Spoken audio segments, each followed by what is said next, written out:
बोलो छोड़ो, क्या पढ़ना है तो आज? राष्ट्रपति के क्षमादान। राष्ट्रपति के क्षमादान। क्षमादान का अधिकार, ये ना लिख दे हेडिंग लाइन। राष्ट्रपति के क्षमादान का अधिकार, ये ना जी।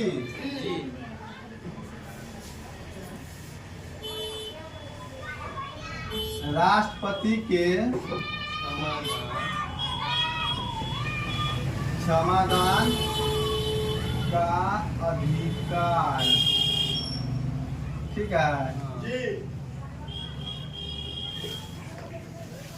क्या पढ़ना है? राष्ट्रपति के क्षमादान का अधिकार। सुनिए,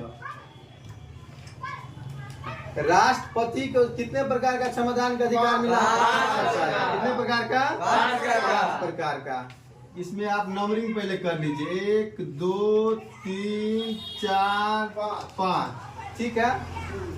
देखिए, अनुच्छेद 72 यह कहता है, हाँ, अनुच्छेद 72 यह कहता है कि राष्ट्रपति को 5 प्रकार का क्षमादान का अधिकार मिला है। कितने प्रकार का? 5 प्रकार का। अब कौन कौन है हम पढ़ लेते हैं। क्या? पहला है क्षमा, पहला क्षमा। दूसरा है आपको लघुकरण। तीसरा परिहार, चौथा अविलंबन।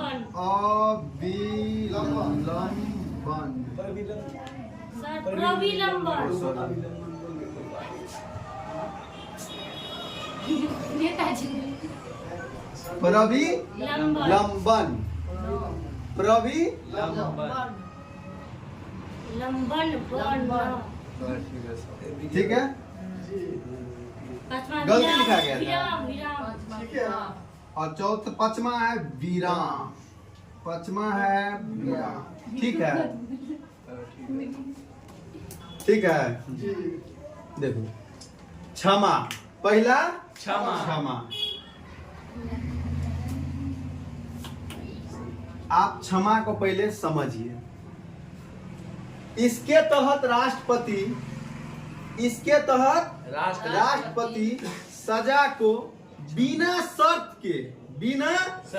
के पूर्णतः माफ कर देते हैं। इसके तहत राष्ट्रपति सजा के बिना शर्त के पूर्णतः माफ कर देते हैं। उसे ही हम क्षमा करते हैं, ठीक, समझ में आया जी। दूसरा है लघुकरण,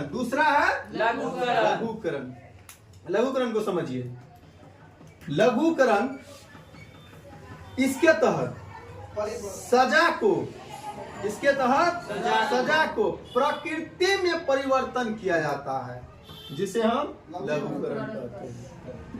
इसके तहत सजा को प्रकृति में परिवर्तन किया जाता है, जिसे हम लघुकरण कहते हैं। जैसे इसका तो एग्जाम्पल देने का कोई जरूरत नहीं है, इसका भी एग्जाम्पल लेना है।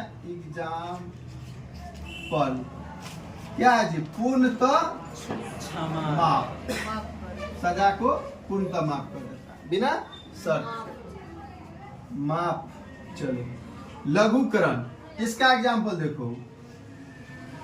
एग्जाम्पल सुनिए, लघुकरण में क्या किया जाता है जी? इसके तहत सजा को प्रकृति में परिवर्तन किया जाता है, बदलाव किया जाता है। तो मान लीजिए, अगर किसी व्यक्ति को, किसी मुजरिम को उम्र कैद हुई है, क्या हुआ है? उम्र कैद हुआ है, तो उसकी सजा को फांसी मानना, फांसी या मृत्युदंड लिख लो। मृत्युदंड मिला है। क्या मिला है? मृत्युदंड। और इसको क्या कर देगा जी? परिवर्तन करके उम्र कैद में बदल दिया। कौन चीज में? उम्र कैद में बदल दिया। कौन चीज में बदल दिया जी? उम्र कैद में। तो प्राकृतिक में परिवर्तन हुआ कि नहीं हुआ? होने वाला था मृत्यु, लेकिन बच गया। कुछ दिन सजा करके वो स्वतंत्र हो जाएगा। ठीक है, तो लघुकरण समझ गया। अब तीसरा है परिहार, तीसरा है परिहार, तीसरा है परिहार। इसके तहत सजा के आधा क्या मात्रा में कमी की जाती है। इसके तहत सजा में मात्रा की कमी मात्रा में कमी की जाती है, मात्रा में कमी की जाती है, मात्रा में कमी। मान लो जैसे 10 साल को सजा मिला, 5 साल कमी करके 4 साल कर दिया, कमी करके 4 साल कर दिया। समझ में आया? उसे ही हम क्या कहते हैं? परिहार। अब चौथा है प्रविलंबन। क्या है? प्रविलंबन। देखिए प्रविलंबन, इसके तहत सजा को कुछ समय के लिए टाला जाता है। इसके तहत सजा को कुछ समय के लिए टाला जाता है, कुछ समय के लिए टाला जाता है। उससे ही हम क्या कहते हैं? प्रविलंबन। बात समझ में आया? मान लीजिए सजा, इसका एग्जाम्पल क्या दें? क्या कुछ समय के लिए मांगा गया तो उसके लिए हम क्या समय दें? एग्जाम्पल दे। अब पांचवा है अंत, लास्ट है विराम। क्या है? विराम। देखिए विराम क्या होता है। इसके तहत कुछ विशेष परिस्थिति है, जैसे बूढ़े व्यक्ति, दिव्यांग व्यक्ति, गर्भवती महिला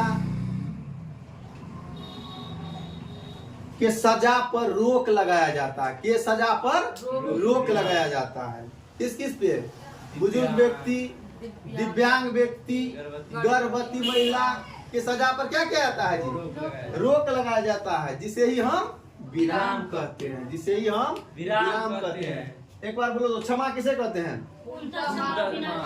बिना शर्त के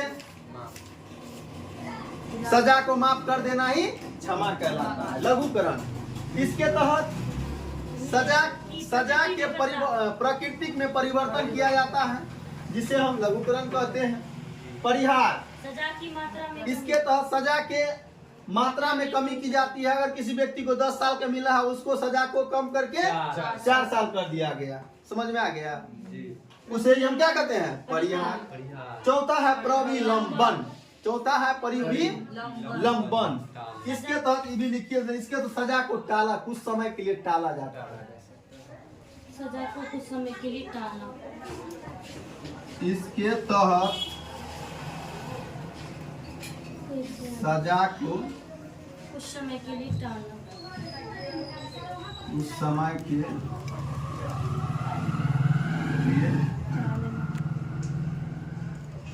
टाल, ठीक है। और विराम तो आप समझ लीजिए, बात समझे? इसके तहत कुछ विशेष,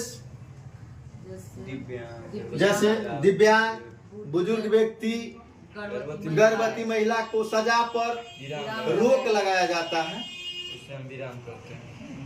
जिसे हम विराम करते हैं। जैसे किसी को मान लीजिए फांसी होने वाला है, लेकिन गर्भवती मतलब गेस्टेशन पीरियड में है, मान लो गर्भ धारण किया हुआ है, तो उसके लिए वह सब प्रावधान है, विराम है। समझ में आ गया? तो आप राष्ट्रपति के क्षमादान का अधिकार पढ़ लिए। और कौन अनुच्छेद के तहत? 72। अनुच्छेद 72। अनुच्छेद 72। ठीक है। अनुच्छेद 72 के तहत ये सब प्रावधान है। ठीक है।